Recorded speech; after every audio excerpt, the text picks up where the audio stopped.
Hey guys, so I want to talk about something that I saw today that really kind of bothered me a little bit. So today I was watching a video from one of the trainers that I follow. Skylar, out. Sorry, just feeding the dogs dinner. So I was watching a video from one of the trainers that I follow, and I follow a lot of different trainers, even ones that I don't really agree with, because you can learn something from everybody. So even the ones that I'm just like, I get it, but I don't know that I agree with you, but I get what you're saying. Those kind of trainers, I still follow them. Now, if I, look at a trainer and go, wow, that is so outside of the realm of what I stand for or what I agree with and whatever, then I just won't spend a lot of time on that particular person. But I take somebody from everybody. So, long story short, I was watching this video, and this person said, I don't want the relationship with the dog to train the dog. I want the tool to train the dog. And that kind of stuck with me a little bit because I very much disagree with that. And the nature of this video was that it wasn't an entire video on this topic. It was about some other things as well.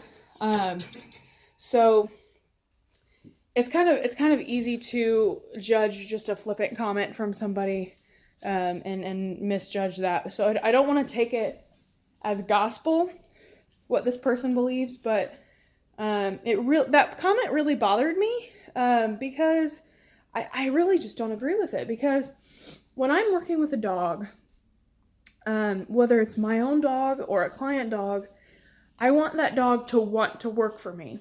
I want that dog to want to work with me. I want that dog to have a relationship of working together and just overall just engagement with me. Now, I use tools. I use a lot of tools. I use prong collars. I use e-collars. I'm not really opposed to any specific tool at all, really. But in my opinion, the way that I train, the tool either makes your job easier or makes your job harder. That is the extent of a tool's role. So, for example, with a dog that pulls really bad on a leash, using a prong collar will make your job easier in the process of teaching the dog that it is in their best interest to stay next to you. The tool is not training the dog. You are training the dog. So, and you don't need to use the tool a lot of the time. A lot of the time it is the right decision. It makes the most sense to use a tool like that. But the tool should not train the dog. You should train the dog. The tool can help you. The tool can make your job easier. Or in the case of, like a harness, it can usually make your job harder. If you're trying to teach, just specifically to try to teach a dog not to pull on a leash.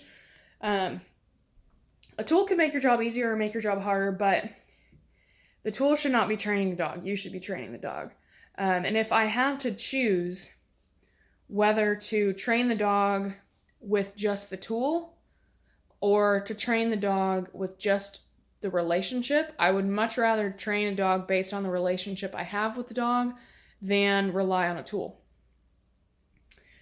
And obviously, it's not that cut and dry. It's not an either or situation.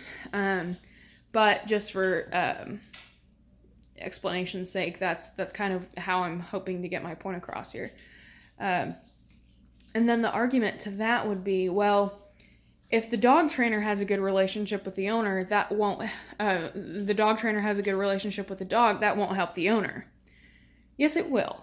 It will, because you're teaching the dog to be in that relationship. You're teaching the dog to want to work for humans. You're teaching the dog to be the other half of that relationship. So even if I were to take in a dog for a board and train and build this awesome relationship with the dog, that is going to help the owner when the dog goes home. And my dog is sniffing around my Christmas tree. Weirdo. But anyway, so even if I spend 0 time with the owner transferring that relationship to the owner, which I don't do. I don't spend 0 time transferring the relationship to the owner. I spend a lot of time with that. But anyway, just for argument's sake, say that I do 0 go home sessions, I do 0 relationship transfer, but that owner has seen everything that I've done. I've worked with the owner. I have not worked with the owner and the dog at the same time, but I've worked with the dog, I've worked with the owner. That owner's going to be fine with that dog, and that dog's going to be fine with that owner. Because the dog has learned how to be that half of the relationship.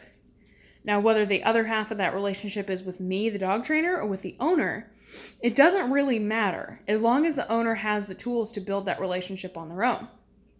Also, that's kind of a board and train situation. So the way that I normally do business, the way that I do the vast majority of my business is through one-on-one lessons.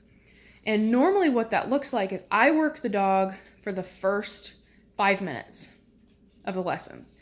Maybe I'll take the leash a couple times in the lesson if the owner's struggling, but for the most part, I'm all hands off for the most part. I'm teaching the owner how to teach the dog, and I'm teaching the owner how to develop that relationship with the dog. So I'm not making the relationship with the dog. The owner is. So I'm facilitating that by teaching the owner how to do it. So most of the time, we don't really need a lot of the tools. And that's not saying tools are bad. Tools are great. Tools are awesome. Tools can be fantastic. But a lot of the time, if you spend the time to develop that engagement and that relationship and that working expectation with the dog, it makes your job a lot easier.